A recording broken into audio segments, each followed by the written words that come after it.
నమ్మకం అమ్మ లాంటిది. మా మీద మీ నమ్మకం మిమ్మల్ని తప్పకుండా అమ్మని చేస్తుంది.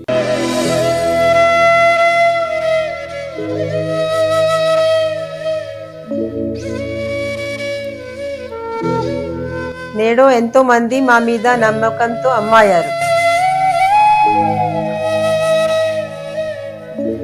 మీకోసం అమ్మతనం ఎదురు చూస్తుంది.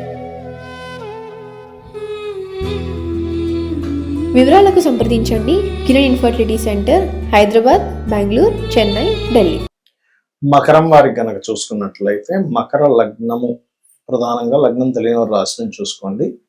మీకు రుణము, రోగము, శత్రుత్వాలు, ముఖ్యంగా శత్రుత్వాలు పెరగడానికి గల గ్రహస్థితి ఏమిటి, ఏ గ్రహానికి మీరు దీపారాధన కానీ దైవారాధన కానీ చేస్తూ ఉంటే బాగుంటుంది అని చెప్పి చూసుకున్నట్లయితే ప్రధానంగా ఈ యొక్క అంశాలు చెప్తుంది నేనైనప్పటికీ చెప్పేస్తుంది సాక్షాత్ లలితా అమ్మవారిగా భావిస్తూ ఆ లలితాంబిక అమ్మవారి యొక్క అనుగ్రహం పరిపూర్ణంగా కలగాలన్న స్ఫూర్తి కోరుకుంటూ ఇక్కడ ఏంటంటే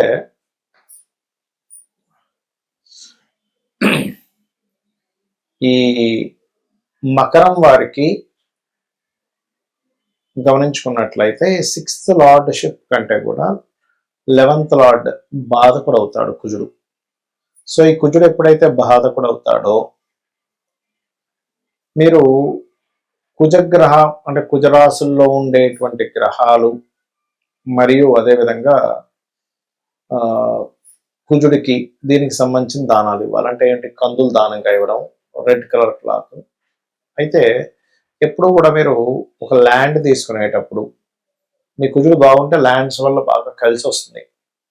కుజుడు కనుక స్పాయిల్ అయినట్లయితే మీ పేరు మీద ల్యాండ్ ఉండడం వల్లే మీ లైఫ్లో గొడవలు అనుకోండి, శత్రుత్వాలు అనుకోండి, ఇవన్నీ కూడా జరుగుతూ ఉంటాయి, గుర్తుపెట్టుకోండి. కాబట్టి ల్యాండ్ విషయంలో మకర లగ్నం వారు చాలా చాలా చాలా కేర్గా ఉండాలి. ఇక మరొక విషయం ఏంటంటే ఇక్కడ ఒకవేళ కొంతమందికి ఎలా ఉంటుందంటే రవి 4వ స్థానంలో ఉంటాడు. అలాంటప్పుడు గవర్నమెంట్ రిలేటెడ్ సంబంధించిన ఏమైనా ల్యాండ్స్ రావడం కూడా జరుగుతుంది. ఒక మంచి ప్లానెట్ కనుక 4లో ఉంటాయి ఆ రకంగా. ఇక ఇక్కడ మీ మకర లగ్నానికి అష్టమాధిపతి అయినందుకు అది విద్యాస్థానం కూడా అవుతున్నందుకు అక్కల్ రిలేటెడ్ విద్యలు కూడా సిద్ధిస్తాయి, ఆధ్యాత్మిక విద్యలు కూడా సిద్ధిస్తాయి. That is different case. కాకపోతే ఇక్కడ ఏంటంటే ఎప్పుడైనా ఒకటే గుర్తుపెట్టుకోండి, ఈ రుణం కానీ రోగం కానీ శత్రువు కానీ ఎలా ఏర్పడతారు అంటే పూర్వజన్మలో మనం చేసుకున్న కర్మలు, వాటిని తగ్గించుకోవడానికి కాస్త గోలు క్యారెట్స్ తినిపించడము, కందులు దానంగా ఇవ్వడము. అలాగే మరొక విషయం ఏంటంటే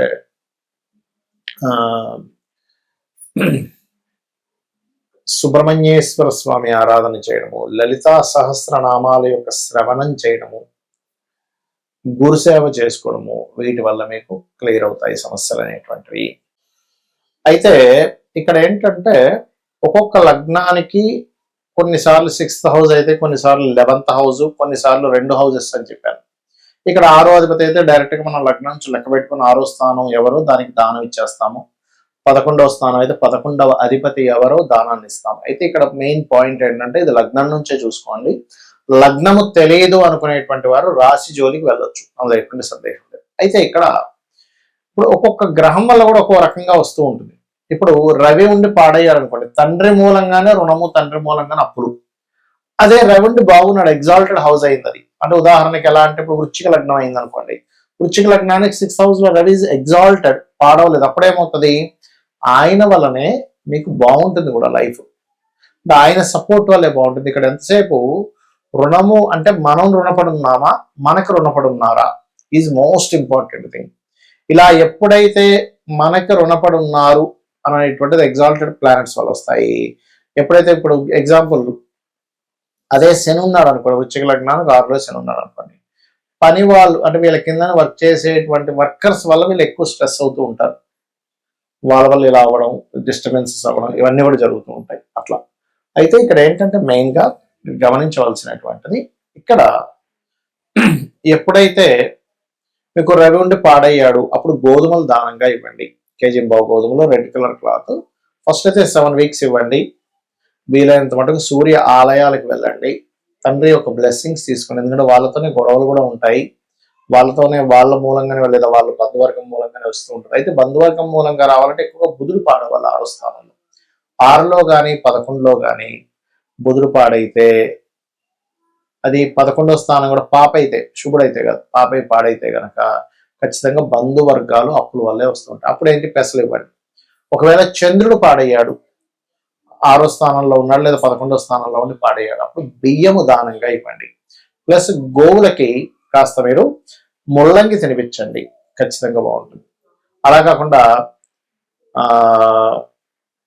కుజుడు పాడయ్యాడు అనుకోండి, కుజుడు ఎక్కడ పాడవుతాడు, కర్కాటకంలో పాడవుతాడు. అంటే కుంభలగ్నం వాళ్ళకి అవుతుంది కుజుడు మెయిన్ గా పాడవడం, లేదా పాపగ్రహాలతో కలిసి ఉంటే అది ఎనీ లగ్న 6th హౌస్ లో కనుక పాపగ్రహాలతో కలిసి ఉన్నాడు కుజుడు, దాన్ని ఆటోమేటిక్ గా పాడైనట్టు అర్థం. ఒక్కొక్కసారి డైరెక్ట్ గా కలవు గ్రహాలు, ఇండైరెక్ట్ గా. ఒక్కొక్కసారి ఎలా అంటే ఇప్పుడు కుంభలగ్నం వారికి సర్వసాధారణంగానే మనకి ఈ చంద్రుడు 6వ అధిపతి అవుతాడు, సో సలిత ఉంటుంది. కానీ సమ్ టైమ్స్ ఆ చంద్రుడు చూడడానికి బాగానే ఉన్నాడు కదా అనిపిస్తుంది, కానీ దృష్టి కూడా ఉంటుంది. అంటే ఇక్కడ మనం కన్సిడర్ చేయాల్సింది ఏంటంటే దృష్టి ఎలా ఉంది, దాని మీద గోచారం యొక్క గ్రహాల యొక్క స్థితి ఎలా ఉంది ఈజ్ మోస్ట్ ఇంపార్టెంట్, గుర్తుపెట్టుకోండి. ఈ రకంగా చూసుకోవాలి. అదేవిధంగా మరొక విషయం ఏంటంటే ఇక్కడ గమనించినట్లయితే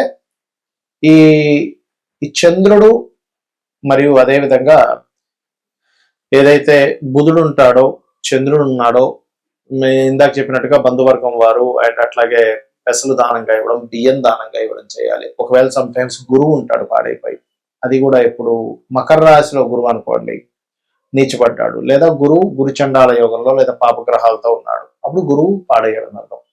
అప్పుడు ఏం చేయాలి అంటే సింపుల్ గా ఏం లేదు. ఇక్కడ మీరు ఏంటంటే ఇలా ఉన్నప్పుడు శనగలు దానంగా ఇవ్వడం, దత్తాత్రేయుడు యొక్క ఆరాధన చేయడం, గోవులకి అరటికాయలు తినిపించడం చేస్తూ ఉన్నాయి. అదేవిధంగా శుక్రుడు అనుకోండి, స్త్రీల ద్వారా వస్తూ ఉంటుంది ఎక్కువగా ఇబ్బంది, శత్రుత్వాలు కానీ సుఖ వ్యాధులు రావడం కానీ జరుగుతూ ఉంటుంది. అలాంటప్పుడు బొబ్బర్లు దానంగా ఇవ్వండి. సమ్ టైమ్స్ శని వల్ల వచ్చినప్పుడు మాత్రం ఇది ఎక్కువగా రోగం మీద ఎఫెక్ట్ చూపిస్తుంటుంది. హెల్త్ బాగోలేదు, హెల్త్ వల్ల ఇబ్బంది పడ్డాము, హెల్త్ వల్ల ఎక్కువ స్ట్రెస్ అవుతున్నాము, ఇటువంటివన్నీ కూడా మీరు చూస్తూ ఉంటారు. ఇక రాహు గనకైతే కనబడదు, రీజన్ తెలియదు, రీజన్ అర్థం కాదు, కాబట్టి అట్లా ఉంటుంది. అండ్ అలాగే మరొక విషయం ఏంటంటే ఇక్కడ గమనించినట్లయితే కేతు గనకైతే కూడా, రాహుకేతులు ఇద్దరు కూడా అంటే సస్పీషియస్ గా ఎవరు చేస్తున్నారో అర్థం కాదు, శత్రుత్వం అట్లా ఏర్పడుతుంది. అలాంటప్పుడు మీరు రావి చెట్టు చుట్టూ ప్రదక్షిణాలు చేసుకోవడము, రాహుకేతువుల దగ్గర దీపారాధన చేయడము. ఒకవేళ కేతు ద్వారానే మీకు ఇబ్బంది వస్తుంది అన్నప్పుడు పర్టికులర్ గా గణపతి ఆలయాలకు వెళ్ళడము, ముఖ్యంగా మనకి కాణిపాకం ఉంది, కాణిపాకం వెళ్ళడం, ఇటువంటివి చేస్తూ ఉండాలి. ఈ రకంగా కనుక మీరు చేస్తున్నట్లయితే ఖచ్చితంగా ఈ శత్రు బాధల నుంచి తప్పించుకోగలుగుతారు. బికాజ్ ఆఫ్ మనకేంటంటే మన చుట్టూనే శత్రువులు వస్తారంటే ఎలాగ తండ్రి, తల్లి, బంధువర్గం రూపంలో, ఫ్రెండ్స్ రూపంలో, కొలిక్ రూపంలో మనం వాళ్ళకి రుణపడి ఉన్నాం, వాళ్ళతో మనం పూర్వజన్మలో శత్రుత్వాలు పెట్టుకున్నాం, ఆ శత్రుత్వం తీర్చుకోవడానికి వచ్చారు.